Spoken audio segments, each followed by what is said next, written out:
আকাশবাণী কলকাতা, স্থানীয় সংবাদ পড়ছি সংযুক্তা সিংহ। বিশেষ খবর। কলকাতা হাইকোর্টের কড়া নির্দেশের পর জেল থেকে মুক্তি পেয়েছেন সন্দেশখালীর প্রাক্তন সিপিআইএম বিধায়ক নিরাপদ সর্দার। সন্দেশখালীতে যা হয়েছে তা মানবতা বিরোধী বলে কেন্দ্রীয় মন্ত্রী কিরেন রিজিজু মন্তব্য করেছেন। বাংলার ন্যায্য পাওনা আটকে রাখা নিয়ে আজ ফের কেন্দ্রকে কড়া ভাষায় আক্রমণ করেছেন মুখ্যমন্ত্রী। লক্ষ্মীর ভান্ডার সহ রাজ্য সরকারের ৩টি সামাজিক প্রকল্পে বরাদ্দ টাকা উপভোক্তাদের ব্যাংক অ্যাকাউন্টে পাঠাতে আর অর্থ দপ্তরের অনুমোদনের অপেক্ষা করতে হবে না। শিলদা ইএফআর ক্যাম্পে 2010-এর মাওবাদী হামলার ঘটনায় মেদিনীপুর আদালত 23 জনকে দোষী সাব্যস্ত করেছে। লোকসভা নির্বাচনের আগে ভোটারদের উৎসাহিত করতে বিশেষ ব্যবস্থা নেবার জন্য তথ্য ও সম্প্রচার মন্ত্রককে নির্দেশ দিয়েছে নির্বাচন কমিশন। আসছে বিস্তারিত খবরে।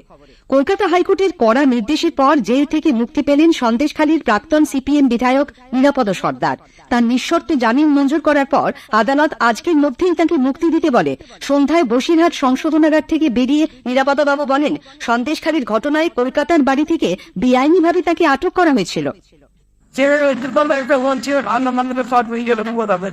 এই she's all on that they're doing. Yeah, we did the first time guys all told me I thought it was real. Very young just was all the sale. Sounds like nothing for the tip up there. On it goes for the paper. Other get no more place to do so day. Until mid the anything. Until they will do it into it. সকালে হাইকোর্টের দুই বিচারপতি দেবাংশু বসাক ও Mohammad Sabbar Rashidi division bench তার জামিন মঞ্জুর করে। আজকের মধ্যেই নিরাপদকে jail থেকে মুক্তি না দেওয়া হলে তা আদালত অবমাননার শামিল হবে বলে পুলিশ প্রশাসনকে সতর্ক করে দেন তারা। অভিযোগ আসার আগেই নিরাপদ সর্দারের বিরুদ্ধে পুলিশের এফআইআর দায়ের করা নিয়ে বিস্ময় প্রকাশ করে বিচারপতি দেবাংশু বসাক একজন নাগরিককে 17 দিন ধরে হেফাজতে রাখার জন্য সংশ্লিষ্ট পুলিশ কর্মীদের বিরুদ্ধে কেন ব্যবস্থা নেওয়া হবে না সেই প্রশ্ন তোলেন। সিপিআইএম রাজ্য সম্পাদক মোহাম্মদ সেলিম বলেছেন, নিরাপদকে যে মিথ্যা মামলায় গ্রেপ্তার করা হয়েছিল আদালতের আজকের নির্দেশেই তা প্রমাণিত। আমি সম্পূর্ণ গোয়েন্দা করছি এইভাবে নিরাপদ সরকারকে মিথ্যা মামলায় জড়িয়েছিল। আজকে হাইকোর্ট নির্দেশ দিয়েছে, নির্দেশ দেওয়া হয়েছিল। আজকে চুয়াল্লিশ দেওয়ার আমি আর এখানে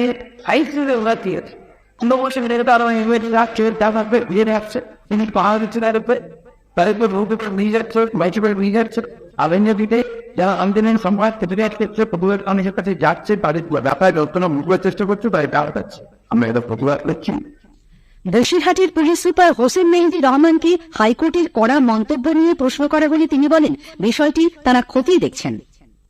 আমরা এনকোয়ারি করে দেখছি, মোস্ট প্রবাবলি এটা একটা এরার আছে, হিউম্যান এরার হতেই পারে।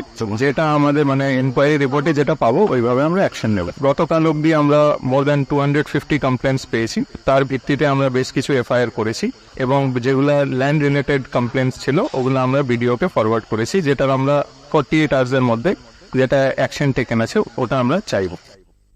সন্দেশখালীতে যা হয়েছে তা মানবতা বিরোধী, এটা কোনো রাজনৈতিক ইস্যু নয়, গোটা দেশের ইস্যু বলে কেন্দ্রীয় মন্ত্রী কিরেন রিজিজু মন্তব্য করেছেন। দক্ষিণ 24 পরগনার ডায়মন্ড হারবারের সরিষা আশ্রম মোড়ে বিজেপির চায় পে চর্চায় যোগ দিয়ে এ রাজ্যের তৃণমূল কংগ্রেস সরকারের তীব্র সমালোচনা করেন তিনি।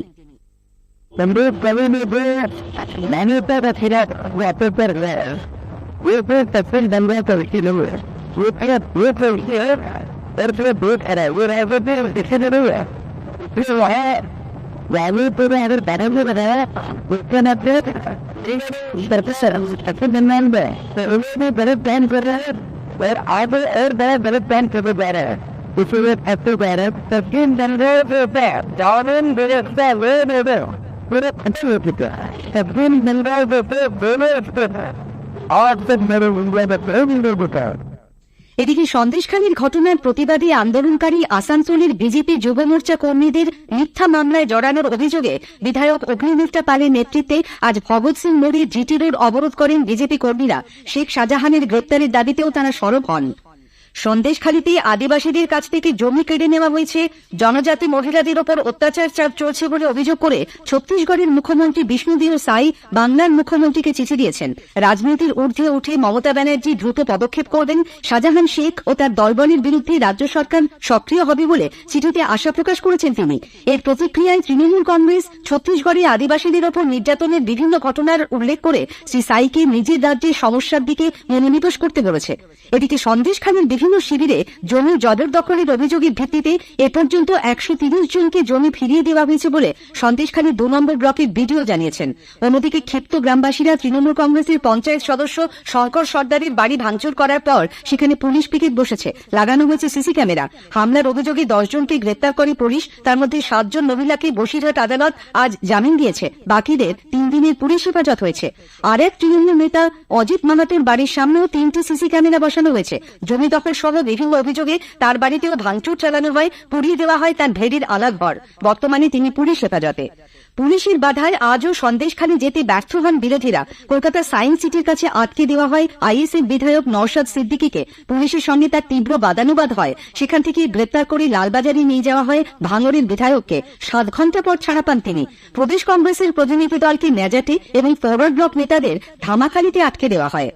বাংলার ন্যায্য পাওনা আটকে রাখা নিয়ে তৃণমূল কংগ্রেস প্রধান মুখ্যমন্ত্রী মমতা ব্যানার্জি আজ ফের কেন্দ্রকে কড়া ভাষায় আক্রমণ করেছেন। পুরুলিয়ায় আজ এক প্রশাসনিক সভায় তিনি বলেন, বাংলা ভিখিরি নয়। কেন্দ্রের বঞ্চনা সত্ত্বেও 100 দিনের কাজ প্রকল্পে শ্রমিকদের বকেয়া পাওনা মিটিয়ে দেবে রাজ্য সরকার। ভোট এলেই প্রতিশ্রুতি ঝুলি নিয়ে বিজেপি হাজির হয় বলেও অভিযোগ করেন তিনি। দলের নেতা কর্মীদের স্পষ্ট বার্তা দিয়ে তিনি বলেন, মানুষের স্বার্থকে অগ্রাধিকার দিতে না পারলে তৃণমূল কংগ্রেস করার দরকার নেই। আমি প্রত্যেককে বলবো, এনাদের মিউনিসিপ্যালিটি যারা আছেন বা জেলা পরিষদের কর্মী দপ্তর একসাথে সবাই মিলে মিলেমিশে কাজ করবেন। মনে রাখবেন, আমরা সবাই ছোটে, মানুষ কিন্তু বড়। মানুষ আপনাকে জিতিয়েছেন, তাই আপনারা এই জায়গাটায় এসছেন। আমার সাথে যারা বের পেলেন তাদের বলছি, এই কথাটা বিশ্বাস করলে আমার সাথে থাকবেন, আর এই কথায় বিশ্বাস না করলে নিজের ঘরে যান, বিজেপি করেন, কংগ্রেস করেন, সিপিএম করেন, আমার প্রেমে তৃণমূল কংগ্রেস করে মানুষকে বঞ্চনা পাওয়া যাবে না। স্থানীয় সংবাদ শুনছেন আকাশবাণী কলকাতা কেন্দ্র থেকে। লক্ষ্মীর ভান্ডার সহ রাজ্য সরকারের 3 সামাজিক প্রকল্পে বরাদ্দ টাকা উপভোক্তাদের ব্যাংক অ্যাকাউন্টে পাঠাতে আর অর্থ দপ্তরের অনুমোদনের জন্য অপেক্ষা করতে হবে না। আগামী মার্চ মাস থেকেই লক্ষ্মীর ভান্ডার, কৃষক বন্ধু ও জয় বাংলা পেনশন প্রকল্পে নতুন বিধি কার্যকর হচ্ছে। উপভোক্তারা যাতে নির্দিষ্ট সময় টাকা পান, সেই কারণেই এই সিদ্ধান্ত। ভারতীয় ডাক বিভাগ বিভিন্ন পরিষেবা মানুষের কাছে দ্রুত পৌঁছে দিতে দুয়ারে ডাকঘর চালু করছে।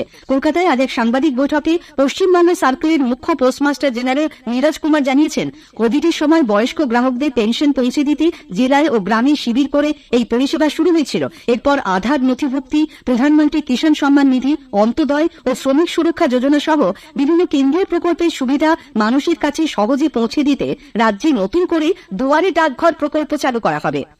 ঝাড়গ্রামের শিলদা ইএফআর ক্যাম্পে 2010-এর মাওবাদী হামলার ঘটনায় মেদিনীপুর আদালত 23 জনকে আজ দোষী সাব্যস্ত করেছে। 6ষ্ঠ অতিরিক্ত জেলা ও দায়রা বিচারক সেলিম শাহী বলেছেন, দোষী সাব্যস্ত হওয়া নিয়ে আগামীকাল এবং শুক্রবার এই 23 জনের বক্তব্য শুনবেন তিনি, তারপর সাজা ঘোষণা করবেন।